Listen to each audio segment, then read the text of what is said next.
Во праксата се покажало дека многу уметници или ја уживаат довербата на критиката или она на пошироката јавност, на публиката. Кај вас изгледа двете нешта се присутни, што е изморено тешко.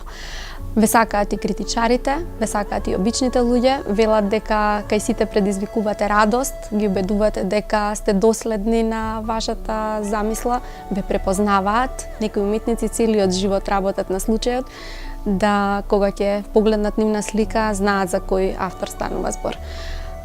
Дали почнавте да се занимавате со ликовна уметност, имајќи некоја предумисла дека сакате да им се допаднете на сите или да бидете макар разбирливи за сите?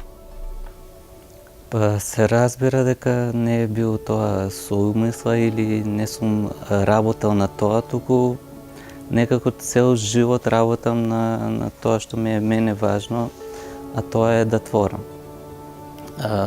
Тој порив доаѓа некаде однатре. Тоа и за мене не е докрај разбирливо како што и од каде доаѓа. И зошто го правам тоа што го правам, но сигурно дека не го правам некому да се допаднам, туку еден обет да се пронајдам себе си, да се разберам себе си и да се реализирам.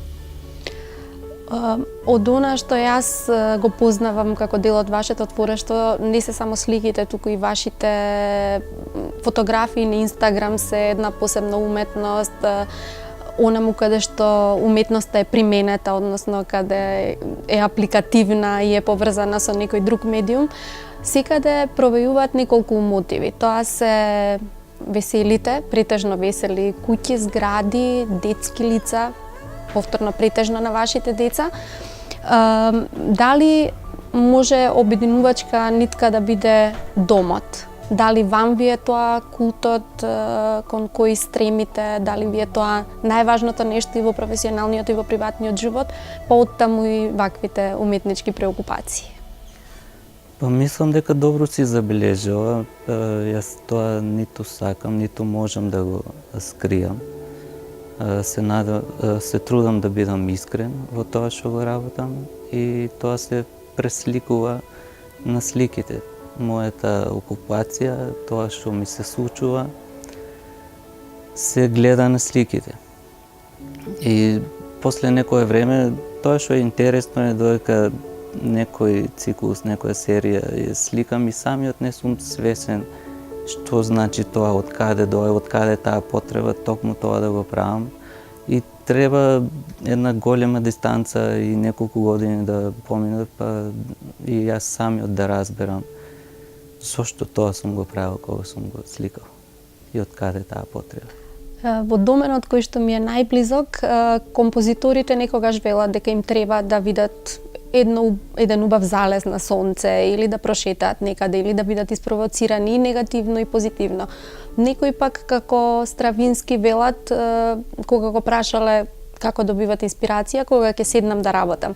Каков е процесот кај вас? Дали седнувате и работите или имате потреба од некаква иницијална каписла за да ве наведе да седнете и да творите? Па тоа не доаѓа свесно, нити го провоцирам, ниту го барам некаде, нити го црпам од некаде, како што обично нели велат од каде црпете инспирација. Тоа е, како да кажам, веројатно животно искуство, нешто што се таложи со тек на време внатре и после несвесно тоа излегува на тој начин како што излегува. Во моја слика, случај, тоа е сликарството како медиум што мислам дека најмногу ми одговара. И тоа што го сликам, мислам дека и тоа што го живеам на некој начин. Дали очекувавте дека вашите слики ќе завршат како принт на дизајнерски парчиња, на модна писта, на беџови, на други предмети, дека луѓето ќе сакаат да си симнат некоја ваша фотографија па да ја аплицираат на своја мајца, чаша и како одеше тој процес? Дали сте изненадени или просто си ја видовте вашата уметност и во праксата? Тоа е нешто што веројатно најмалку го замислував и помислував дека би можело да се случи и мислам дека и ден денес имам некој еден вид борба, еден вид конфликт со тоа, знаеш. Со таа масовност, со тоа репродуцирање, бидејќи мене како уметник најважен ми е процесот на творење и тоа е она што ми е најбитно. И после се што излегува после тоа е некако и ми е тешко за менаџирање и ми троши енергија што мене не ми е природна или не би сакал таму да ми оди. Сакам да се насочам на работи кои за мене се поважни, посуштински и најубаво ми е кога творам. Се надевам дека ќе ве убедиме во спротивното, дека ова не ви е трошење време, бидејќи морам да признам дека не така со големо задоволство прифаќате да зборувате за своето творештво. Да, ретко. Но со ова што го кажавте, да ми кажувате зошто е тоа така. Досега имавте и групни и самостојни изложби. Дали сте задоволни, дали тој дел од работата добро гази со вашето творештво? Какви се тие одгласи? Дали имате доволни изложби? Дали има во таа смисла голем интерес, разбирање за вашите потреби, како да бидат прикажани сликите, каде да бидат прикажани сликите? Па, генерално досега повеќето изложби сам си ги организирам и кога ќе почувствувам дека има потреба од изложба, има слики кои би сакал да ги споделам со публиката, со јавноста, тоа го правам. Не ги бројам, ниту имам таков притисок или желба, знаеш, да имам што повеќе изложби. Главно ми е да продуцирам слики, да творам, а изложбите се веројатно еден нормален тек подоцна, едно споделување со луѓето кои некако мислам дека дури природно си дојде таа потреба од тие изложби и претежно во Скопје, бидејќи поголемата публика ми е тука, побројната, и самите тие некако инициираат такво нешто, а и се разбира, задоволството е големо да се споделат сликите. Споменавте дека поголем дел од публиката ви е во Скопје, односно дека тоа е разбирливо, фокусот е овде, големите градови ја впиваат и публиката и уметниците и се секогаш интересни за живење, се додека не се сфати дека се многу комплицирани. Па, јас трагам по едноставноста и мислам дека во мојот случај Струмица е предност за мене, бидејќи е помала средина, ја нема таа комплицираност, не зима од времето, од енергијата и имам повеќе време и енергија за творење. Мислам дека што ви е најважно? Да, што ми е најважно. Исто така, силно верувам дека сликиве си имаат свој пат и јас не сум им потребен. Така да мислам дека моето присуство воопшто не е важно за дали некоја слика ќе допре некаде, ќе стигне, ќе се прошири меѓу луѓето, тоа сама го прави тоа. И затоа и се трудам моето појавување и моето учество во тоа да биде минимално, бидејќи непотребно.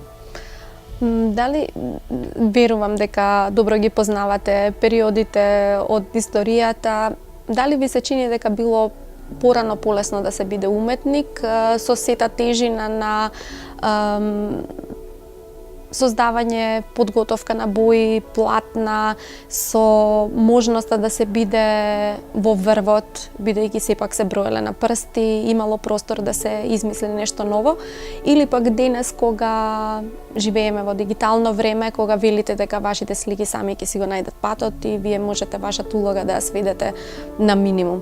Но дали во уметничка смисла е денес потешко да се твори? Да, како што кажавте, веројатно во денешна перспектива е полесно тоа што го работите, е подостапно за луѓето, може да го видат и не е потребно, мојот влог не е потребен воопшто.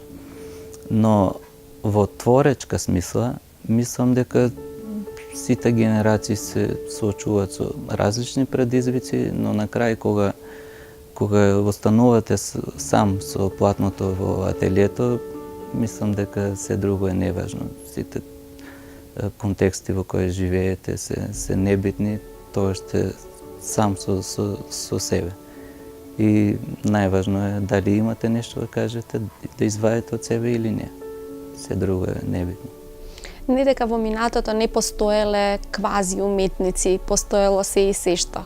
Меѓутоа, дали сметате дека ова време е многу погодно со девастирани критериуми, со можност на тие фузии што се случуваат кога веќе се зборува за некакви креативни индустрии, кога не можете да зборувате за висока уметност, фокусирана за ликовна уметност, музичка, кога се со се што се испреплетува, дали е тоа мека за квази уметност или уметничарење и дали има повеќе фейк уметници од кога било?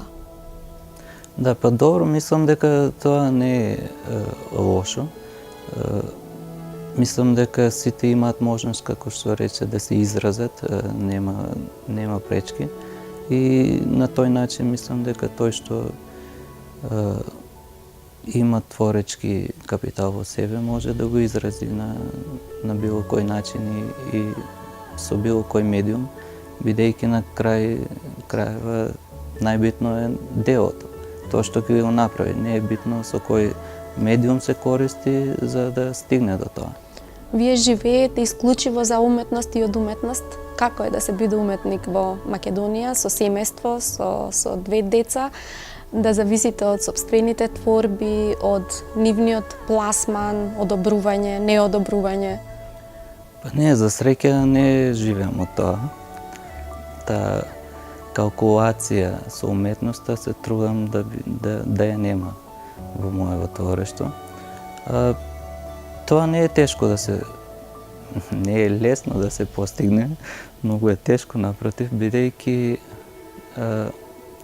како да кажам, тоа допаѓање на луѓето и тој си носи своји предизвици, луѓето сакаат, тоа им се допаѓа, тоа не им се допаѓа, па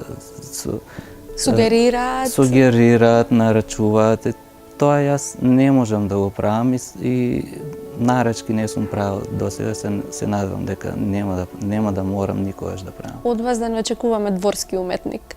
Не, напротив, правам се со што би го спречил тоа. Јас веќе околу 20 години сум графички дизајнер и тоа стана баш од тие причини, за да го разделам финансискиот дел од мојата уметност, за да не влијае тоа на тоа.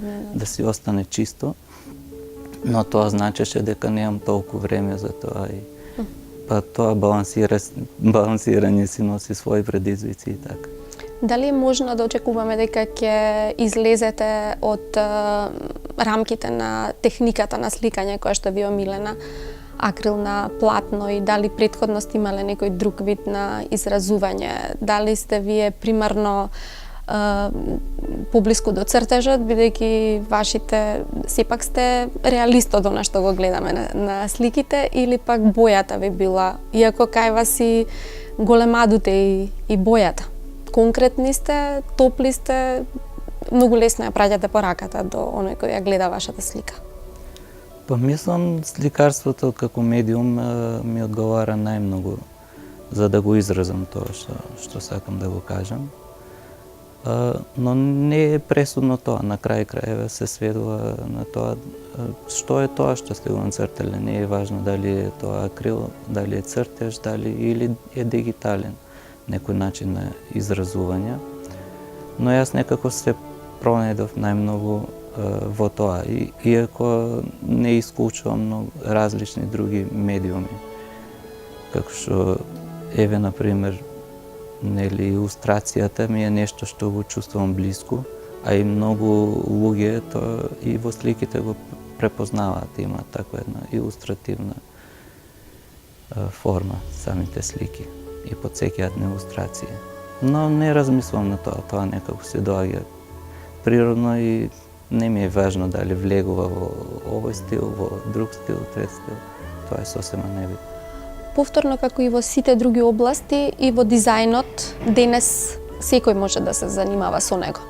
Но остануваат да се паметат оние кои што имаат оригинална идеја, исто како карикатурата. Таа е или моќна или поминува, со првото гледање таму и завршува. Што мислите за дизајнот? Па, во врска со стилот тоа не зависи секогаш од дизајнерот. За разлика од сликарството, еве тука да кажеме во оваа област, да, мислам, тоа го правам нели за да преживеам и секако сум спремен бил на компромиси, за разлика нели кај сликите тоа не е возможно. И тие компромиси некогаш значат тоа дека не можеш до крај да го истуркаш својот стил, својата замисла. Но мислам дека со тек на време јас работев различни работи. Почнав како дизајнер во печатница во Струмица, таму работев 2 години. Потоа работев во американска фирма уште 2 години како графички дизајнер и после тоа основавме приватно студио. И таму работев како арт директор скоро 10 години. И работевме на своји продукти, така со тек на време нели тоа влијание на клиенти и се да го анулиравме. И правевме тоа во кое што верувавме. Создававме наши продукти кои беа пласирани на глобалниот пазар, преку вебсайт функциониравме. Пред 2 години го продававме сајтот и секој си тргна по свој пат. Бевме 4 партнери, програмери и дизајнери. И решив да се посветам целосно на уметноста и да пробам дали може да се преживе од тоа без да се прави компромиси. Можно ли е да се живее како фриленсер во оваа земја?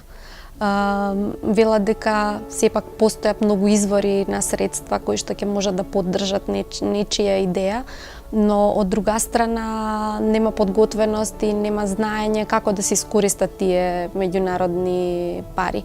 Јас мислам дека вие добро се снаоѓате и во тој дел, па дали е возможно човекот да се набаждари, да живее на тој начин или се уште не вади од памет идејата дека немаме постојана државна работа, но вие еве со уметноста просто немате простор да правите тој вид на компромиси.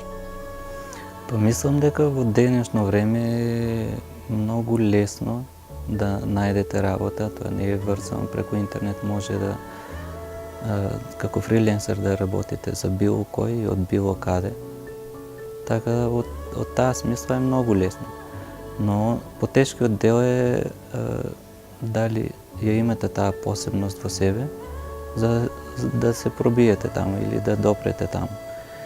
Бидејќи конкуренцијата е голема и треба да има што да понудите. Ако го имате тоа во себе, мислам дека е многу лесно да се го најдете својот пат и да се реализирате и од тоа да живеете добро. Дали Ванека Косторанов е на ти и со музиката, со литературата, со другите уметности или се почнува од визуелното прикажување и искажување на нештата? Особено со музиката. Што е тоа што ги придружува, предпоставам, процесите на сликање или можеби како подготовка за чинот? Да, па, тоа е неминуно во позадина. Секогаш има музика. Јас и во тинејџерските денови, дури еден период не сликав, туку свирев гитара во бенд. Така да исто така музиката ми е голема љубов. Може да ни посочите нешто за да можеме да ја добиеме вашата музичка скица на вашата природа? Па најчесто во мојот ателие вртат Sigur Rós, Radiohead, Nick Cave, Portishead и така. А литературата, дали некогаш нешто што сте прочитале имало големо влијание на текот на животот, на кариерата, на кои автори ве фасцинираат од минатото, од сегашноста? Па од детството некако најсилен впечаток или сеќавање ми е Зоки Поки. Оливера Николова. Оливера Николова, така. Во тинеџерски... Нашиот мал принц, велат. Иако не содржински не е, но сепак е тоа место го има. Така, да. Таа естетика. Во тинеџерските денови мислам дека силно влијание имаше галебот Джонатан Ливингстон за некои во моето развивање и за некои мои одлуки во тие години. Но севкупно како најважна книга за мене веројатно е Малиот принц. Суштински пораки, животни. Не потсеќа баш така на суштината на животот, а која често ја забораваме во контекстот во кој што живееме и секојдневието. Па тогаш е јасно зашто вашите деца се на вашите слики, зашто толку држите до јатото, семејното јато и многу други нешта, и да не зборуваме за секоја бисер реченица од Малиот принц. Дали веќе ви се најавува некој нов мотив на вашите платна? Или продолжувате да не дружите со зградите, со влюбените улици? Полека некако пак се навраќаат луѓето. Се разбира во некоја малку поразлична форма.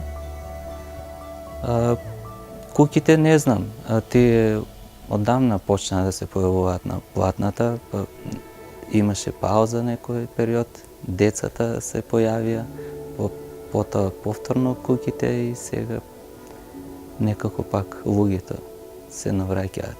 Како ќе се развива тоа, не знам. Сега моментално работам пак на нешто што сосема друго, така тоа е во некако на пауза ставено со сликите. Која ви е моменталната инспирација и преокупација? Можете нешто да ни откриете? Дамнешна желба ми е да направам книга за деца, сликовница. Тоа уште кога се роди ќерка ми некако ме обзема таа желба. И мислам дека тоа требаше да созре и да се создадат услови за тоа да се реализира, но еве, мислам дека се создадат. Процесот е почнат, она што ви е најважно. Да работам на тоа и се надевам ќе излезе нешто од сето тоа. Дали ќе доминира цртежот, илустрацијата или зборот? Тоа значи дека имате афинитети кон пишувањето или зборот ќе биде само поддршка на она што ќе го гледаат децата? Да, за среќа зборот во мојот случај ќе биде како поддршка на илустрациите и мислам дека тоа е поприродно да е така кога се работи за сликовници. Најчесто магијата ја прават самите илустрации и ќе видиме што ќе излезе од целото тоа. Мене мислам дека тоа ми е блиску на мојот сензибилитет. Веројатно е таму потребата. И се надевам дека ќе биде успешно, иако со зборови не се снаоѓам така. Да, ја ставивте на тест кај своите деца, бидејќи тие се најголемите критичари, претпоставувам. Да, обавезно. Бидејќи уште во развивање, секој нов цртеж првин го покажувам на нив и гледам они како реагираат и како реагираат воопшто на приказната, и според нивните реакции Добивате петки. Мислам дека сум на добар пат. Нешто на меѓународен план, дали бараат од вас да се представите надвор, дали имате идеја да имате некоја изложба, макар групна или самостојна, надвор од границите? Па ме прашувале доста и луѓе од надвор. Некако потребата се можеби природно доаѓа и за такво нешто, но искрено самиот мене и Скопје ми е малце многу, па камоли надвори од државата. Така не знам, не сум сигурен дека го посакувам тоа, но оставам работите да си течат сами по себе, па што дојде ќе видим. Да бевте во Скопје, сигурно вашите платна ќе изгледа повеќе кубистички заради архитектурата и непланското напластување на разноразни објекти и стилски и секако. Верувам дека тој мир што го имате и што зрачи од вашите платна се должи на средината во која што живеете, на се она што ве обкружува. Сакан сте и меѓу колегите, гледам дека постојано имате некои соработки, заеднички акции, се обидувате тоа јадро во Струмица да го држите. Имате ли некаква формула како помалите средини можат подобро уметнички, културно да живеат? Па мислам дека тоа станува се потешко, бидејќи се случува во Скопје и се носи во Скопје. И толку ретки стана настаните по културните настани во помалите градови, што некако народот веќе нема ни потреба од тоа. Не го ни бара тоа. На изложбите кои се и така многу ретки, скоро и да нема луѓе. Што е многу страшно, да. И сега ние таа мала група уметници во Струмица се трудиме да го промениме малце тоа или барем да влијаеме на некаква промена, но колку ќе биде тоа успешно, ќе видиме. Ако речат, еве ќе ви дадеме пари да го подобрите културниот живот во Струмица, да ви го одврзат кесето, сигурно ги имате детектирано проблемите. Што би направиле? Не мора да е Струмица, еве нека и Македонија. Па не се проблем парите. Мислам дека не е таму проблемот. Промени треба да се случат многу и треба да бидат суштински. И тоа треба да се преку кадровска политика, преку добро менаџирање, преку добра стратегија за креирање публика, да се врати некако публиката во галериите, во културните институции. Но се уште не гледам клима за тоа да се случи. Мислам дека сме далеку од тоа. А и на крај крајава за тоа да се случи треба првено уметниците да тие домови на култура да ги чувствуваат како своји домови, па и преку нели уметниците да се привлече публиката. Но мислам дека се работи сосема наспротивното. Да се држат и уметниците подалеку и публиката подалеку од тие институции, бидејќи кај нас тоа добивање позиција и менаџирање на некаква институција се сваќа како еден вид награда за тоа што пред тоа сте го сработиле и вие сте на таа позиција да А се некако задача да уживате, направите нешто. некако задача нешто да промените суштински. Затоа и дојдовме до овде како држава. Јас ви благодарам за овој разговор и се надевам дека целиот ваш живот и работен век ќе го задржите тој спокој и таа ведрина и таа радост што ја имитирате и ја рефлектирате на сите нас што ги гледаме вашите платна. Ви благодарам за разговорот. Ти благодарам и тебе и ми беше задоволство да бидам ваш гостин.